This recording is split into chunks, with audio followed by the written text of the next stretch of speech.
Ukraine hit a Russian weapon depot with US-made Army ATACMS missiles that it fired across the border for the first time, in a major escalation on the 1,000th day of the war. The strike follows the Biden administration's recent approval for Kyiv to deploy longer-range missiles against targets within Russia. According to Russia's defense ministry, Ukraine launched 6 Army ATACMS missiles at a facility in Bryansk at 3:25 a.m. local time, 7:25 p.m. Eastern Time on Tuesday. Russia claims to have intercepted 5 of the missiles, with the 6th reportedly damaged mid-flight. Debris from the damaged missile landed on military grounds, sparking a fire that was quickly extinguished. The ministry reported no casualties or structural damage. The event marks a pivotal development in the ongoing conflict. In this video, Defense Updates analyzes what are the implications of Ukraine using Army ATACMS to strike deep inside Russia. Before we proceed, a word on NordVPN, which is one of the most trusted VPN brands worldwide that has a no-log policy validated by Deloitte, an industry-leading Big Four auditing firm. NordVPN provides an encrypted tunnel that protects your privacy by preventing external entry to your internet traffic, as well as enabling you to access content that's blocked based on geolocation. Best of all, with one NordVPN account, you can secure up to 6 devices at the same time.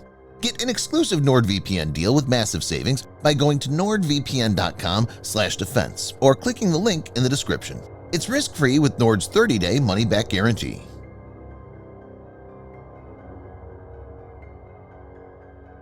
MGM-140 Army Tactical Missile Systems, or Army ATACMS, is a surface-to-surface missile manufactured by the U.S. defense company Lockheed Martin.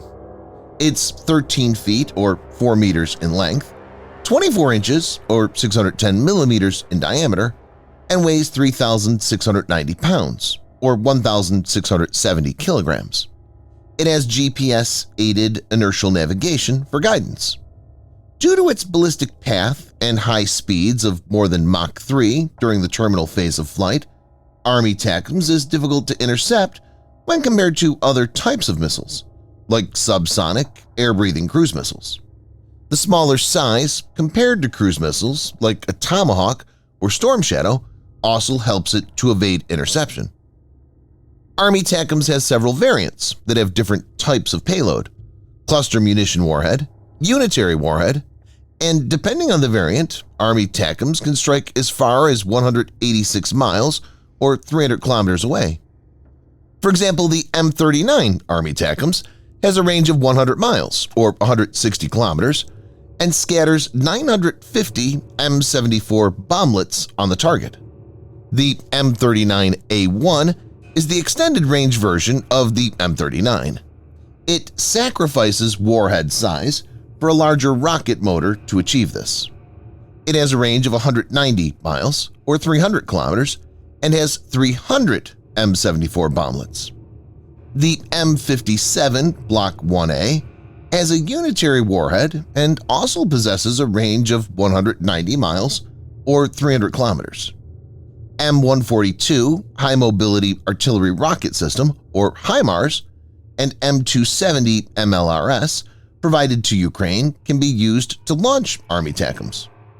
HIMARS has one universal pod that can accommodate 6 unguided or guided missiles of 227mm caliber or 1 Army ATACMS. M270 MLRS, on the other hand, has 2 such pods.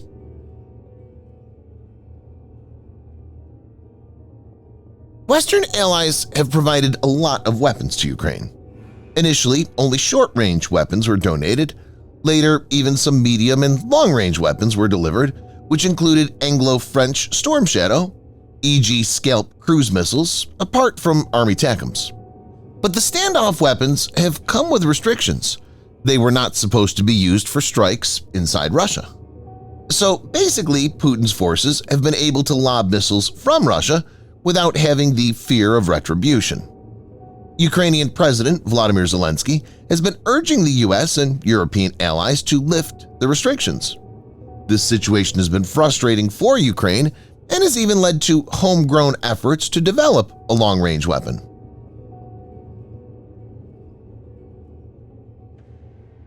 Kyiv has wasted no time in making use of the revised U.S. policy. Ukrainian President Volodymyr Zelensky declined to confirm or deny the attack during a Tuesday news conference, but said Ukraine has long-range capabilities. Ukraine has long-range drones of its own production. We now have a long Neptune Ukrainian cruise missile, and not just one. And now we have Army ATACMS, and we'll use all of this. Russian President Vladimir Putin said on September 12th that Western approval for such Ukrainian strikes would mean the direct involvement of NATO countries, the United States, and European countries in the war in Ukraine, because NATO military infrastructure and personnel would have to be involved in the targeting and firing of the missiles. On the same day of the attack, President Putin updated Russia's nuclear doctrine, where Moscow will consider aggression from any non-nuclear state, but with the participation of a nuclear country, a joint attack on Russia. Technically, this lowers the bar for the use of nuclear weapons. Viewers may note that Russia has both tactical and strategic nuclear weapons.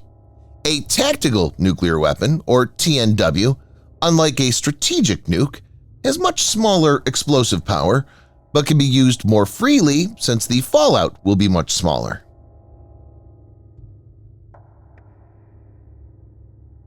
The decision to permit the use of Army ATACMS inside Russia had been debated for months, with U.S. officials divided over its implications. Some were concerned about the potential for escalating the conflict, while others hesitated due to shrinking stockpiles of the weapon. This policy shift comes as a surprise, especially given that the Biden administration has just a few weeks remaining in its term. The situation can escalate quickly. Reports have emerged that Russia has started mass production of mobile bomb shelters designed to protect against various threats, including nuclear blast shockwaves and radiation.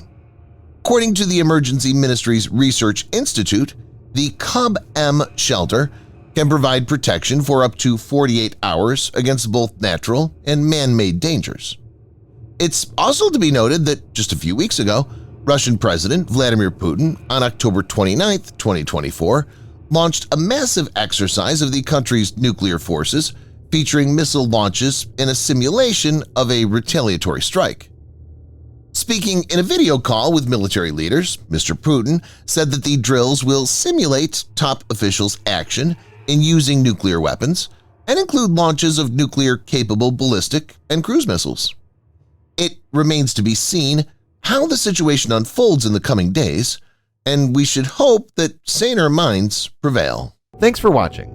Subscribe for more videos like this. Hit the like button if you find the video interesting, and kindly provide your feedback in the comment section. This will help us improve.